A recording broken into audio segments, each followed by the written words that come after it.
Hello students, once again a very good morning to all and welcome back in the session of cost accounting.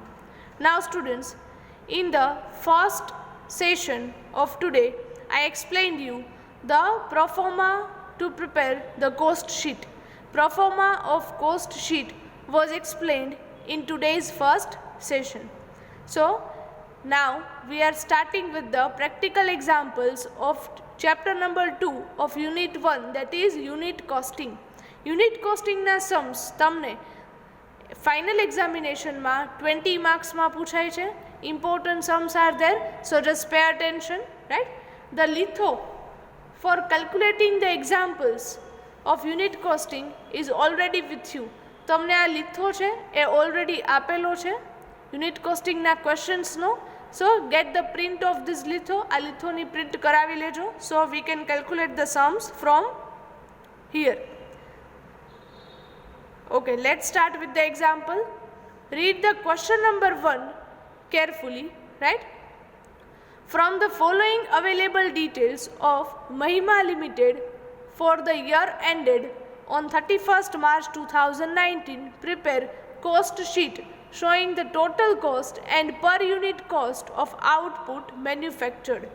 That means we need to prepare the cost sheet, and the cost sheet includes the total cost of manufacturing the product as well as per unit cost of output. Output means, must remember, production. તમારે પ્રોડક્શનની per unit cost અને total cost બંને find out કરવાની છે. You already know the proforma of cost sheet. તમને ખ્યાલ છે total number of columns કેટલા હોય છે? Basically 4. First one પર્ટિક્યુલર્સ, second one inner column which is optional, right? Then next one total cost rupees column, and last one is per unit rupees column. ચલો આ એ ખ્યાલ આવે છે students? Okay. Details are given, particulars and rupees. Okay students, before starting with the explanation, let me tell you there are 3 type of expenses which you can classify. Number 1, factory or works overhead. Second one, admin or office overheads, and third one, selling and distribution overheads. From each and every type of expenses given over here, you will supposed to identify કે આ 3 કેટેગરીમાંથી તમારે આ expense છે કઈ કેટેગરીમાં છે આવશે. આ ખ્યાલ આવે છે student? Okay. Number 1, direct materials.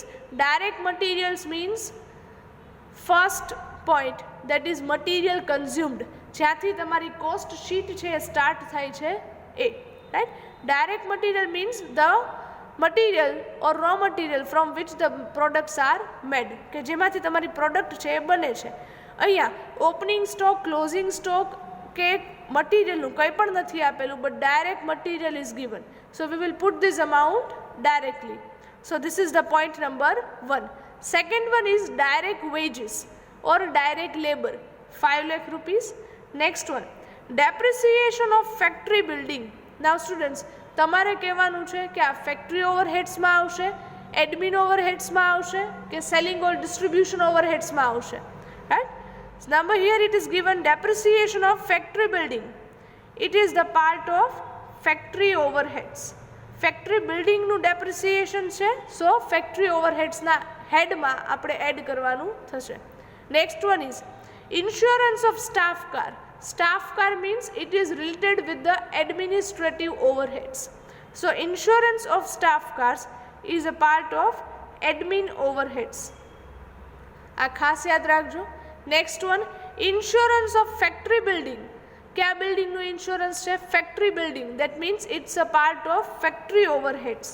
So insurance of factory building, it's a part of factory overheads. અહીંયા જો સ્ટાફ કાર ઇન્સ્યોરન્સ હતું તો એ શેમાં આવશે? એડમિન ઓવરહેડ્સ હેડના અંડરમાં, right? Next one, depreciation of staff cars. Again staff car means admin staff કારની ડેપ્રિસિએશનની વાત કરે છે. Again it's calculated or put under the head admin overheads. Next one, branch office expenses. Again from the name itself we can get the idea, it is the part of admin overheads. kya head ma avse? Admin overheads. Why? Because office related expenses છે, right? Next, depreciation of office building. Office બિલ્ડિંગનું depreciation છે તો કયા હેડમાં મૂકશો? Under the head admin overheads. Admin means office overheads. આ ખ્યાલ આવે છે students? Insurance of office building, again office building related expense છે તો શેમાં મૂકો છો? Admin overheads, right. Next one, delivery van expenses. Delivery van expenses means તમે જે ગુડ્સ ડિલિવર કરો છો કસ્ટમરને કે પછી તમારા હોલસેલર ઓર રિટેલરને, એમની જે વેન યુઝ કરો છો, વ્હીકલ, એમનો એક્સપેન્સ છે તો આ કયા હેડમાં લેશો? Selling and distribution overheads. Goods cell કરવા માટેનો એક્સપેન્સ છે. આ ક્લિયર થાય છે students, right. Next one, finish goods warehouse expenses. Warehouse means godown expenses. તમે તમારો ફિનિશ્ડ સ્ટોક અથવા તો ફિનિશ ગુડ્સ એટલે કે રેડી પ્રોડક્ટ્સ છે એ સ્ટોર કરવાનો ગોડાઉન છે એના રિલેટેડ એક્સપેન્સીસ છે તો આ પણ સેલિંગ રિલેટેડ એક્સપેન્સીસ થશે, right. So it's a part of selling and distribution overheads. Next one, advertising, again related with the selling and distribution overheads. Next one, sundry factory expenses. Factory related expenses છે so it's a part of factory overheads. Next one, sales promotion expenses. Again, you want to increase the sales of the product and that is why you are incurring such expenses. So it's a part of selling and distribution overheads. Next one is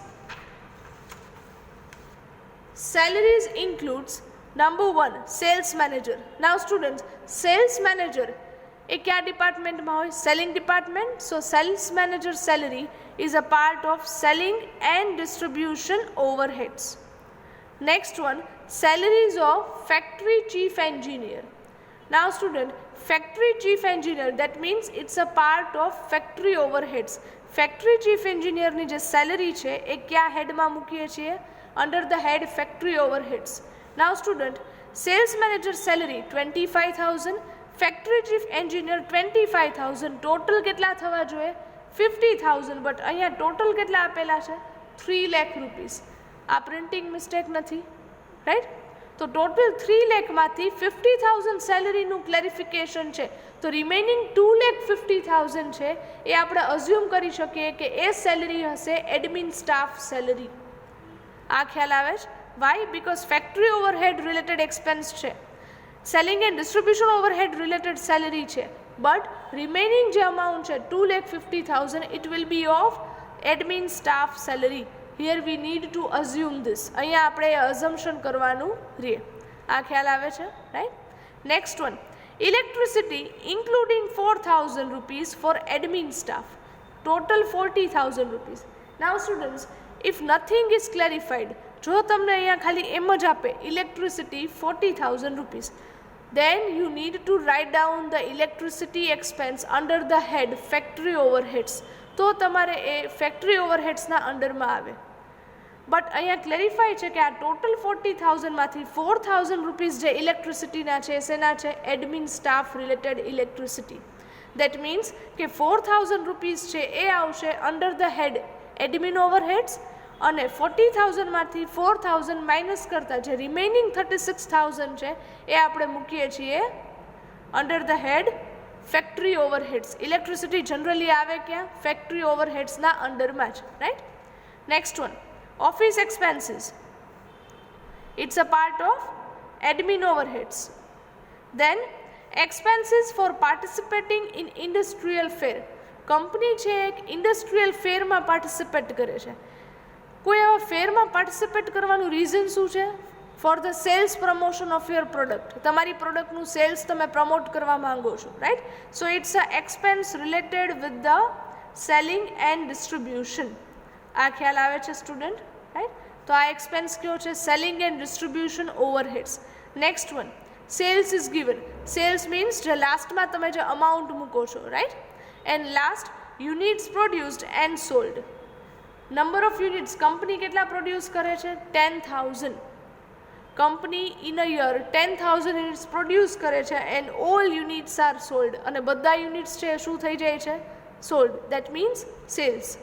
જેટલું production કરો છો એ બધું જ જો cell થઈ જતું હોય તો ક્લોઝિંગ સ્ટોક આવે નહીં. હું 10,000 યુનિટ્સ પ્રોડ્યુસ કરું છું, એમાંથી સેલિંગ છે એ 8000 જ થાય છે, તો મારી પાસે હજુ સ્ટોક કેટલાનો પડ્યો હોય? 2000નો, which is considered as closing stock for મી.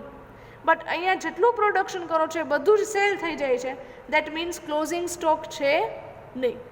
આ બેઝિક અમુક કન્સેપ્ટ છે સ્ટુડન્ટ્સ, એ ક્લિયર કરતા જજો સાથે સાથે, right.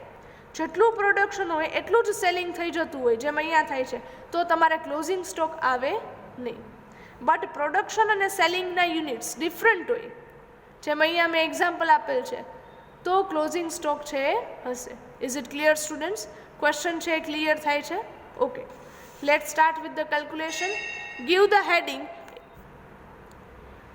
In your book question number 1. Heading આપજો ક્વેશ્ચન નંબર 1 એન્ડ કોસ્ટ શીટનું ટાઇટલ હરેક ક્વેશ્ચનમાં કઈ રીતે આપો છો? The company name is Mahima Limited. So write down Mahima Limited cost sheet for the year ended on 31st March 2019. Year ending ના તમારે cost sheet prepare કરવાની છે, right? After giving the heading, the next and very important work that you need to do is to write down the units produced and sold. તમારે cost sheet draw કરતા પહેલા અને heading આપ્યા પછી next note કરવાનું છે number of units produced and sold. અહીંયા બંને સેમ છે, right? How many units are there? 10,000 units. આ નોટ ડાઉન કરો છો પછી જ તમારે કોસ્ટ શીટનું ફોર્મેટ છે ડ્રો કરવાનું છે. આ ખ્યાલ આવે છે students? Okay, next one, draw the format of cost sheet. First one is for particulars. Then inner column તમે ડ્રો કરવી હોય તો કરી શકો છો, otherwise you can directly write down as like this, આ રીતે. Next column is for total cost rupees and last one is for per unit rupees. As per the format, તમારો ફર્સ્ટ પોઈન્ટ કયો છે સ્ટુડન્ટ? મટીરિયલ કન્ઝ્યુમ્ડ. તમારી પાસે હવે પ્રોફોર્મા available છે. પહેલાં તો તમારી બુકમાં એ પ્રોફોર્મા ઓફ કોસ્ટ શીટ છે લખજો અને પછી જ આ સમ્સ છે કેલ્ક્યુલેટ કરવાના સ્ટાર્ટ કરજો, રાઈટ? ઓકે, તો તમારી પાસે પ્રોફોર્મા અવેલેબલ છે. So you can write down the first point, material consumed. અહીંયા તમને ડાયરેક્ટલી આપેલ છે direct materials. How much? 24 lakh rupees. Total કોસ્ટના કોલમમાં મૂકો છો, રાઈટ? પર યુનિટ કોસ્ટ કઈ રીતે ફાઇન્ડ આઉટ કરવી એ આપણે લાસ્ટમાં જોશું. અત્યારે ડાયરેક્ટ ખાલી ટોટલ કોસ્ટ છે મૂકો, રાઈટ? ઓકે, સેકન્ડ તમે મૂકતા હતા direct labour, which is given in the question 5 lakh rupees. આ ખ્યાલ આવે છે, રાઈટ? થર્ડ પોઈન્ટ તમે મૂકતા ડાયરેક્ટ એક્સપેન્સીસ. આ ક્વેશ્ચનમાં ડાયરેક્ટ એક્સપેન્સીસ આપેલા છે નહીં, so we can skip that point. તો એ પોઈન્ટ છે તમે સ્કીપ કરી શકો છો. Then we will add the opening stock of work in progress and minus closing stock of work in progress. આ ક્વેશ્ચનમાં વર્ક ઇન પ્રોગ્રેસ રિલેટેડ પણ કોઈ ડિટેલ્સ અવેલેબલ નથી, તો તમે એ પોઈન્ટ પણ સ્કીપ કરી શકો છો. After doing that, you will get the first cost, that is prime cost. બંનેનો ટોટલ કરો છો. The total come over here is 29 lakh rupees. ચલો અહીં સુધી ક્લિયર થાય છે students? The prime cost is 29 lakh rupees. Add કરો છો ફેક્ટરી ઓવરહેડ્સ. પહેલાં તો હેડિંગ આપો છો because different type of factory overheads are given in the question, right? Factory overheads add કરવાના છે પ્રાઇમ કોસ્ટમાં, right? So prime cost plus factory overheads. Now students, હવે તમને ખ્યાલ છે, મેં તમને અહીંયા જ ક્વેશ્ચનમાં જ નોટ ડાઉન કરાવેલ છે, મટીરિયલ અને લેબર રેકોર્ડ થઈ જાય છે. હવે ફેક્ટરી ઓવરહેડ્સ જ્યાં જ્યાં છે એ બધા તમારે આ હેડના અંડરમાં નોટ ડાઉન કરવાના છે. એક્ઝામમાં તમને ક્વેશ્ચન પૂછાય તો તમે બાજુમાં ખાલી માઇનોર આ રીતે નોટ ડાઉન થોડું કરી શકો, રાઈટ? તો ફેક્ટરી ઓવરહેડ્સ ચલો તમારા ક્વેશ્ચનમાં હવે જોતા જજો. ફેક્ટરી ઓવરહેડ્સમાં વન બાય વન જોતા જઈએ. મટીરિયલ અને લેબર પછી જ્યાં પણ ફેક્ટરી ઓવરહેડ્સ આપેલા હોય એ આપણે આ હેડના અંડરમાં નોટ ડાઉન કરશું. અહીંયા તમને ફર્સ્ટ આપેલ છે ડેપ્રિસિએશન ઓફ ફેક્ટરી બિલ્ડિંગ. ક્વેશ્ચનમાં જોજો students, how much? 15,000 rupees. Next point જો ક્વેશ્ચનમાં હવે ક્યાં આપે છે factory overheads? Insurance of factory building 1,500. So we will record that also inner column જ, રાઈટ? નેક્સ્ટ ક્વેશ્ચનમાં તમને હવે ડાયરેક્ટલી આપેલું છે સન્ડ્રી ફેક્ટરી એક્સપેન્સીસ. ક્વેશ્ચનમાં જોજો 3,40,000 રૂપીસ. તો એ અહીંયા રેકોર્ડ કરો છો, sundry factory expenses 3,40,000 rupees, right? Next તમને ડાયરેક્ટ આપે છે factory overheads, salary of factory chief engineer, તો એ રેકોર્ડ કરો છો. Salary of chief factory engineer 25,000 rupees. Next is given in the question electricity. હવે ઇલેક્ટ્રિસિટી છે એ ટોટલ 40,000 છે, જેમાંથી 4,000 ઇલેક્ટ્રિસિટી શેની છે? એડમિન સ્ટાફ, એટલે ક્યાં જશે? એડમિન ઓવરહેડ્સમાં. તો રિમેનિંગ 36,000 એ શેનો પાર્ટ છે? Factory overheads, which we will record over here. આ ખ્યાલ આવે છે, રાઈટ? ઓકે, નેક્સ્ટ ચેક કરો. હવે ફેક્ટરી ઓવરહેડ્સ છે કે નહીં ક્વેશ્ચનમાં? No, not given. So make a total. Inner કોલમનો ટોટલ કરો છો અને એ ટોટલ છે એ ટ્રાન્સફર કરો છો તમારી ટોટલ કોસ્ટના કોલમમાં, વિચ કમ્સ 4,17,500 રૂપીસ. ચલો એ સુધી ખ્યાલ આવે સ્ટુડન્ટ્સ? તમારી પ્રાઇમ કોસ્ટમાં ફેક્ટરી ઓવરહેડ્સ એડ કરો છો, so will get the second cost, that is factory cost. Remember this. Second cost કઈ મળે છે? Factory cost. ચલો એ સુધી ક્લિયર સ્ટુડન્ટ? હવે પર યુનિટ કોસ્ટ કઈ રીતે મળે? તમારી ટોટલ કોસ્ટ જે પણ આવે છે એને divide by number of units produced. Direct material how much? 24 lakhs divide by number of units produced કેટલા છે? 10,000 યુનિટ્સ. તો એ ડિવાઈડ કરો છો, so per unit 240 rupees. Then after direct labour total amount is 5 lakh divide by number of units produced 10,000, so per unit 50 rupees. Prime cost total આવે છે 29 lakhs divide by number of units produced 10,000, so per unit cost 290, right? Then after factory overheads. ફેક્ટરી ઓવરહેડ્સમાં individual ઓવરહેડ્સના per unit find out કરવાની requirement નથી, but તમે જે total મૂકો છો આઉટર કોલમમાં ફેક્ટરી ઓવરહેડ્સનો, એને જ divide by number of units produced કરો છો, and it comes 41.75 rupees. Next અહીંયા તમને મળે છે factory cost, right? Total divide by number of units produced, it comes 331.75 rupees. તો પર યુનિટ ફાઇન્ડ આઉટ કરતાં આવડે સ્ટુડન્ટ્સ? એ કેમ ખ્યાલ આવે? તરત જ ઉપરથી જ તમને ફાઇન્ડ આઉટ થઈ જાય કે યુનિટ્સ પ્રોડ્યુસ્ડ કેટલા છે અને સોલ્ડ કેટલા છે.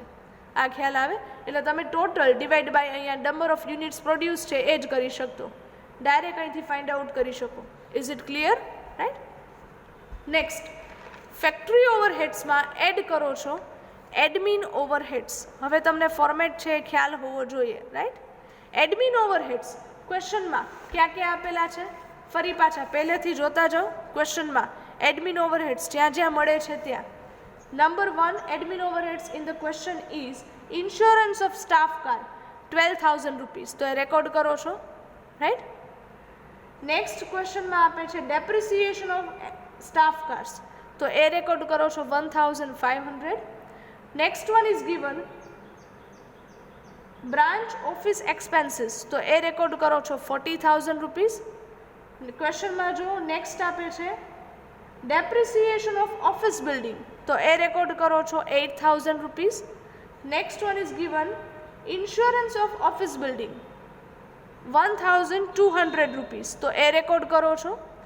Next one is given directly okay salary of admin staff, જે તમને ડાયરેક્ટલી નથી આપેલ બટ હિડન એડજસ્ટમેન્ટ છે એવું તમે કહી શકો. ટોટલ સેલરી અમાઉન્ટ કેટલા હતા અહીંયા? 3 લાખ રૂપીસ, જેમાંથી સેલ્સ મેનેજર અને ફેક્ટરી એન્જિનિયરની સેલરી તમે માઇનસ કરી નાખો છો, ટોટલ કરીને 50,000. તો રિમેનિંગ કેટલા છે? 2,50,000, જે તમે અહીંયા કન્સિડર કરો છો admin staff salary, right? Next is given office expenses.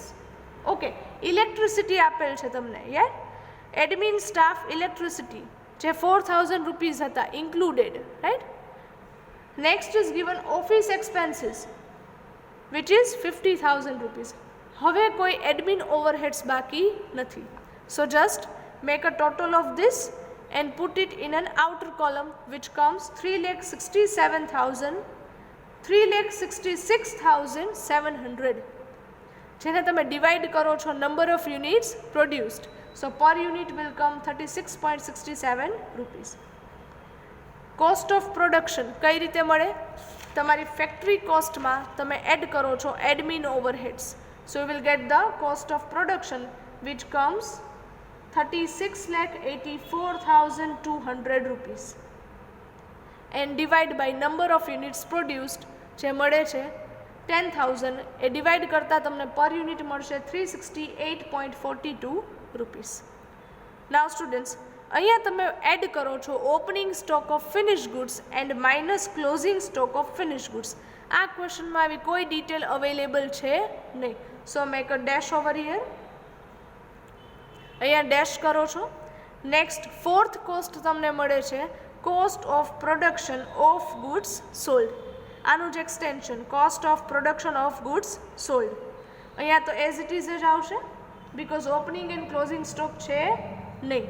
So it comes again 36,84,200. Now students, હવે આ જે તમને ફોર્થ કોસ્ટ મળે છે ત્યાંથી તમારે નંબર ઓફ યુનિટ્સ ડિવાઈડ ક્યાં કરવાના છે? અહીંથી તમારે ડિવાઈડ કરવાના છે નંબર ઓફ યુનિટ્સ સોલ્ડ. ખાસ યાદ રાખજો, પહેલી 3 કોસ્ટ જે તમને મળે છે પ્રાઇમ કોસ્ટ, ફેક્ટરી કોસ્ટ અને કોસ્ટ ઓફ પ્રોડક્શન, ત્યાં સુધી કોઈ પણ એક્સપેન્સ હોય, કોસ્ટ હોય, એને ડિવાઈડ તમારે નંબર ઓફ યુનિટ્સ પ્રોડ્યુસ્ડ જ કરવાના છે.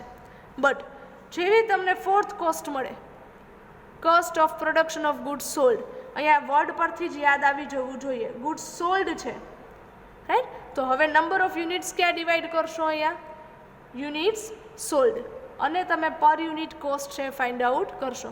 અહીંયા તો બંને સેમ છે એટલે કોઈ ઇશ્યુ થશે નહીં. બટ જ્યારે ડિફરન્ટ હશે, 10,000 યુનિટ્સ પ્રોડ્યુસ્ડ હોય અને 8,000 યુનિટ સોલ્ડ હોય, તો અહીં સુધી તમે 10,000 યુનિટ્સથી ડિવાઈડ કરો, પછી જેવી અહીંયા ફોર્થ કોસ્ટ આવે એટલે તમે ડિવાઈડ કરો 8,000 યુનિટ્સથી. આ યાદ આવે છે? આ ખ્યાલ આવે છે સ્ટુડન્ટ્સ, રાઈટ? એટલે અહીંથી હવે નંબર ઓફ યુનિટ્સ ક્યાં ડિવાઈડ કરશો? નંબર ઓફ યુનિટ્સ સોલ્ડ, જે અહીંયા કેટલા છે? સેમ જ છે, 10,000. નાવ નેક્સ્ટ તમે ઓવરહેડ એડ કરો છો સેલિંગ એન્ડ ડિસ્ટ્રીબ્યુશન ઓવરહેડ્સ. ક્વેશ્ચનમાં જો ફરી પાછું પહેલેથી જ્યાં જ્યાં સેલિંગ એન્ડ ડિસ્ટ્રીબ્યુશન ઓવરહેડ્સ હોય એ તમે એડ કરો છો. ચેક કરો ક્વેશ્ચનમાં. Yes, number 1 is given delivery van expenses 10,000 rupees, જે તમે અહીંયા મૂકો છો inner column. Next selling and distribution overhead is given warehouse expenses, છે ફિનિશ ગુડ્સ વેરહાઉસ એક્સપેન્સ, જે અહીંયા મૂકો છો 20,000 rupees. Next one is given in the question advertising 20,000 rupees. Next given in the question sales promotion expenses 5,000 rupees. Next given in the question salary of sales manager, તો એ જ તમે અહીંયા mention કરો છો salary of sales manager 25,000 rupees. Next is given expenses for participating in industrial fair, જે તમે અહીંયા મૂકો છો 10,000 rupees. All are selling and distribution overheads, right? તો આપણે એ હેડના અંડરમાં મૂકીએ છીએ. નાવ ઇનર કોલમનો ટોટલ કરી આઉટર કોલમમાં મૂકો છો 90,000 rupees. Okay, divide by number of units ક્યાં કરવાના? Units sold. હવેથી બધા ક્યાં લેવાના? Units sold. So it comes 9 rupees. At last you will get the finally total cost. કઈ રીતે મળે? તમારા cost of production of good sold આગળની જે કોસ્ટ હતી COGS, એમાં સેલિંગ અને ડિસ્ટ્રીબ્યુશન ઓવરહેડ્સ એડ કરો છો. So at last you will get the total cost. Here it comes 37,74,200 rupees. And per unit કઈ રીતે મળે? ડિવાઈડ બાય યુનિટ્સ સોલ્ડ, જે અહીંયા 10,000 જ છે. સો 377.42 rupees. Now you will add the profit margin. At last you will get the sales. અહીંયા તમને ક્વેશ્ચનમાં directly cells છે આપેલું છે. ટોટલ કેટલા છે? 42 લાખ રૂપીસ. સો 42 લાખ અહીંયા મૂકો છો ટોટલ અંડરમાં. Divide by number of unit sold 10,000. So per unit cells price 420 rupees. બંને વચ્ચેનું જે ડિફરન્સ છે એ આઈધર પ્રોફિટ હશે ઓર લોસ. અહીંયા પ્રોફિટ આવે છે. So the difference is profit amount 4,25,800 rupees. એને ડિવાઈડ કરો છો યુનિટ સોલ્ડ, જે છે 10,000. સો again per unit profit is 42.58 rupees. चलो અહીં સુધી ખ્યાલ આવે છે student? This is your final answer or finally you prepared the whole cost sheet.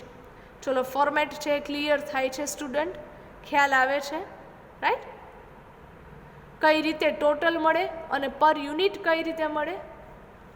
તમારી ફર્સ્ટ 3 કોસ્ટ એટલે કે કોસ્ટ ઓફ પ્રોડક્શન ઓફ સુધી તમારે બધામાં પર યુનિટ ફાઇન્ડ આઉટ કરવા માટે યુનિટ્સ ક્યાં લેવાના છે? Units produced. અને પછીથી જે પણ તમે કોસ્ટ ફાઇન્ડ આઉટ કરો છો પર યુનિટ એ બધામાં સેલ્સ સુધી છેક સુધી તમારે યુનિટ્સ ક્યાં ડિવાઈડ કરવાના? Units sold to find out the પર unit cost or price. So this is the answer of question number 1. So here with this we are concluding the session of today. Thank you very much and have a good day.